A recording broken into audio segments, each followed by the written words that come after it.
Ladies and gentlemen, I am officially running for President of the United States, and we are going to make our country great again. When Donald Trump launched his campaign in June, many considered it a joke. Republicans and Democrats alike scoffed at the idea of a Trump presidency. He's just an entertainer. It's a publicity stunt. Trump doesn't even want to be president. In September, as his numbers continued to rise in the polls, establishing Trump as the dominant frontrunner, they still denied the validity of his campaign. Many compared Trump to the likes of Rick Perry or Rudy Giuliani, predicting that, like them, he would soon fall off the map. His polls would start to drop, and everyone could forget about the time the reality TV star ran for president. And just like me, you probably thought that was true, only recently there was a shift. And that's why I may be wrong. I made a big deal about there's no way he's going to win. You weren't the only one. The question is why? Why is Donald Trump doing so well? His speech is inflammatory, at times bordering on hateful. His policies to ban Muslims and deport all illegal immigrants seem crazy or damn near impossible to achieve. And he has no experience whatsoever holding political office. The only thing is that, for the Donald, none of these are issues. And while you and I may be surprised by that, I can promise you that this is exactly what he expected. Let's take a look at Trump's book, The Art of the Deal. In it, he says, quote, "Good publicity is preferable to bad, but from a bottom-line perspective, bad publicity is sometimes better than no publicity at all. Controversy, in short, sells," end quote. Nothing demonstrates this point more perfectly than his own campaign. With every outrageous statement he makes, his poll numbers climb even higher than they were before. The press is always looking for a good, sensational story, and if you can do something to get them talking about you, then you've won, end quote. The media hasn't stopped talking about Trump since he launched his campaign, and they're not going to. No, come on, Melania, that's just not true. I don't say outrageous things just for poll numbers. I speak from my heart. Really? Okay, because I hear your numbers go down a little this week. Mexicans are stealing our children. You see? Trump's ambitious policies are just an extension of this promotion. Building a wall to rival China is creating millions of jobs for hardworking Americans, making America great again. He's playing to people's fantasies. Quote, "People may not always think big themselves, but they can still get very excited by those who do.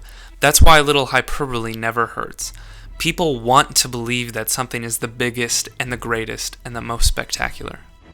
And it's no surprise Trump is benefiting from being a political outsider. People are fed up with career politicians. They're tired of seeing the constant gridlock in Washington and feeling like they've been duped year after year. In fact, that's probably why Trump waited until now to run, considering he's been campaigning since the 80s.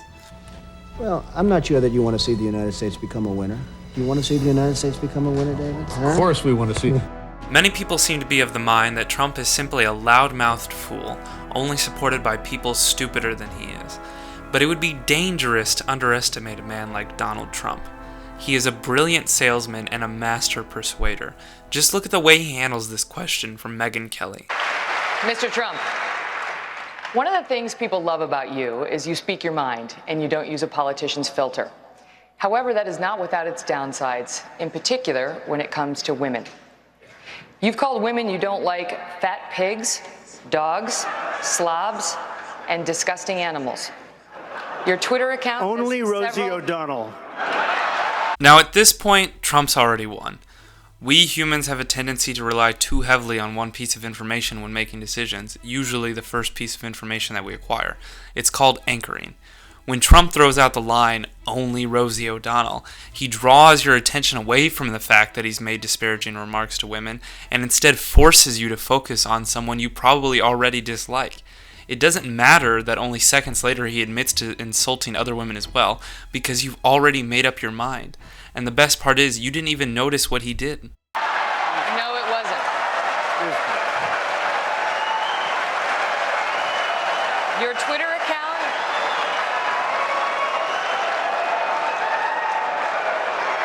Thank you. For the record, it was well beyond Rosie O'Donnell. Yes, I'm sure it was. Your Twitter account has several disparaging comments about women's looks. You once told a contestant on Celebrity Apprentice it would be a pretty picture to see her on her knees. Does that sound to you like the temperament of a man we should elect as president? And how will you answer the charge from Hillary Clinton, who is likely to be the Democratic nominee, that you are part of the war on women?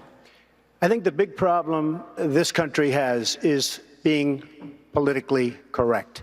And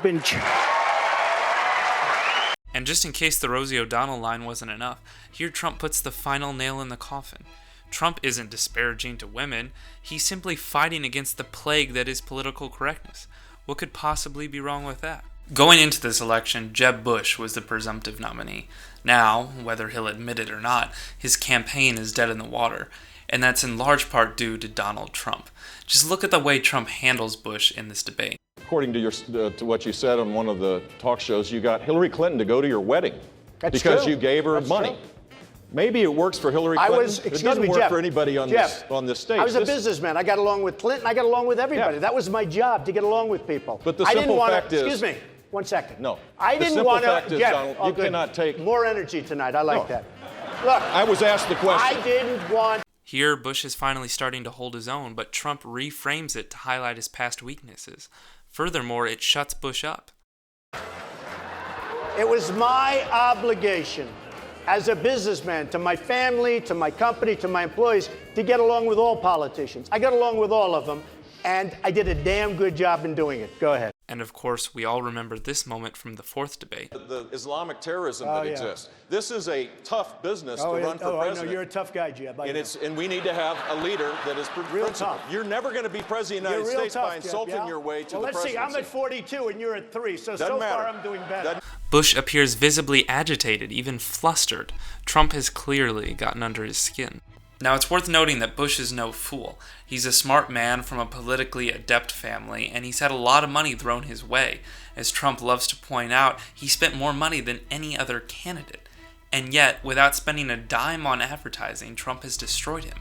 And he did that while managing 15 other opponents. What's going to happen when it's just him and Hillary? Now, I'm sure many people will scoff at the idea of Trump winning the general election, just the same way they scoffed at the idea of Trump being the nominee. But it would be wise not to make the same mistake. Trump is not leading in the polls by simple dumb luck. He's a smart man. Hillary Clinton knows this, and that's why she's already started attacking him. But Hillary Clinton has a problem. She's a politician in an America that's tired of politicians. She comes off as rehearsed and robotic in an America that's tired of bullshit. And worse, she's running against a salesman who's selling the idea of a great America. All I can say is that I know who I'm betting on.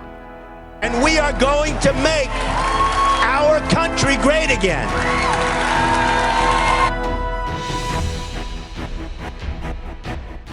Hey guys, thank you so much for watching this video. I hope you enjoyed it. And if you did, then subscribe to this channel because I got a lot more videos like this planned, and especially related to Donald Trump. I promise you, they're going to be great.